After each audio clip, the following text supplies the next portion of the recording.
everyone, this is Lisa from Life in Layouts, and I'm back with another Snow What Snow series layout. I'm going to be using this page maps from January of 2014. I'm going to be using the double page layout, and I do change it up quite a bit, but I think that it turns out really awesome. So I am using the Simple Stories collection, and I am really just looking through the papers that I have to pull out anything that has snow with it. So my title is going to be Baby It's Cold Outside, and so I'm really just pulling in all of the snow pieces. I do use this teal piece at the top as the banner piece that the sketch calls for. And I do use my border punch to cut it out.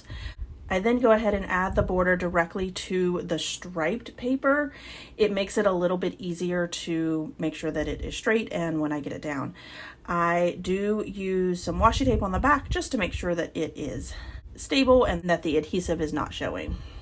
I only had a little tiny piece of this like lime green color left, so I used my notebook punch to punch out a couple of pieces. And I'm going to tuck it behind photos and other embellishments to make it work and look like it stretches across the layout. And I actually end up cutting a lot more than I need.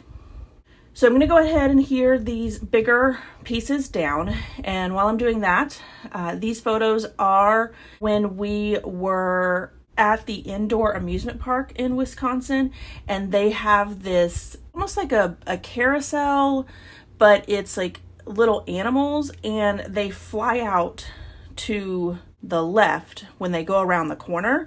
The kids loved it. They had a blast riding it, and I got some really good pictures.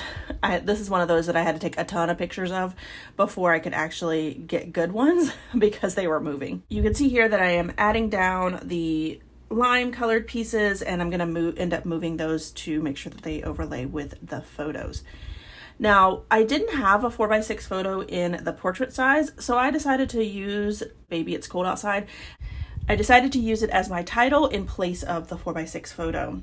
And then really I'm just cutting down the photos to make them work for my layout. I did have a lot of background noise in the photos, and so a lot of them I did cut down smaller just so that I could see the person that I was actually taking the photo of. Because it's an indoor amusement park, there were lights and bright colors, and because there's lots of bright colors on this particular pattern paper as well, it really helped to focus in and just have the pictures of the kids. There is the one at the top there that I left fully because you can actually see 3 kids in that photo. Where all the other ones you didn't really see other kids, or they were other kids that didn't belong to us. So once I get all of the photos down, then I go ahead and add the lime green pieces where it needs to go so that it looks like it's covering the entire layout. And I just had to put in just really a couple of pieces because I did cover up that line really well. The photos on the right hand side, I did a lot of overlapping. I didn't think that I was going to overlap as much as I did, but I really wanted to like have these photos in different dimension and overlap each other. So I have one photo that's up on Fun Foam, and it is on top of 2 of the photos on the right hand side, and it just makes it a little different and gives it a little bit more dimension than what I would normally do. Now that I have all of the photos down, I'm going to go ahead and cut off the edges because I am never able to cut straight.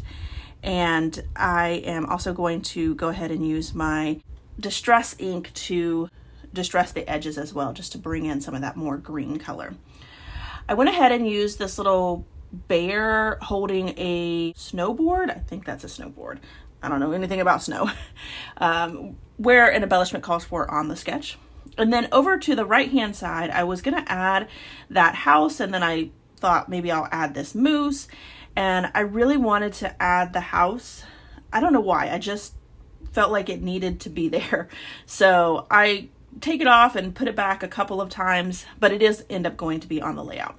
I did find this little circle that says Let It Snow, and I went ahead and put that up on Fun Foam and covered in that area that felt trapped between the 3 photos.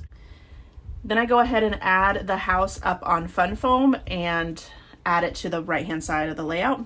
I also found this sticker of a snowman, and I decided to add him to the left-hand side right underneath the title. So now that I have my kind of cluster areas that I'm going to use, and I actually end up having 4 clusters, but I'm still in a triangle, I have over on the far right hand side the house, and I'm going to add 3 word stickers: flurries of fun, below zero, and 'tis the season to be freezin'. And then I'm also going to add a snowflake up at the top for that cluster. And then with the Let It Snow cluster, I'm going to add a square piece. I haven't done my journaling on it. I still need to do that, but I'm going to add that, and then some word phrases as well that say snow fun, 100% chance of snow, cold hands, and warm hearts. And then next to that area, so I guess it could be considered the same cluster, but it is on 2 different pages. I have the bear holding the snowboard, and then I just add 3 little snowflakes up there to the top next to him. And then down there at the corner where the snowflake is, I just add a tag. I'm going to put the date on that, which I haven't done yet. I also added a snowflake up on fun foam, and then a little tiny tag that says keep cozy. So that is my layout. So here is my final layout, as well as some close-ups. I'm really enjoying getting these layouts knocked out for you guys, and I hope that you are enjoying seeing snow paper used without any snow. All right, if you enjoyed this video, if you wouldn't mind giving me a thumbs up, I'd really appreciate it. If you haven't done so already and you want to see more double page layout inspiration, make sure you hit that subscribe button. Thanks everyone for watching, and I hope that you have a scrappy day.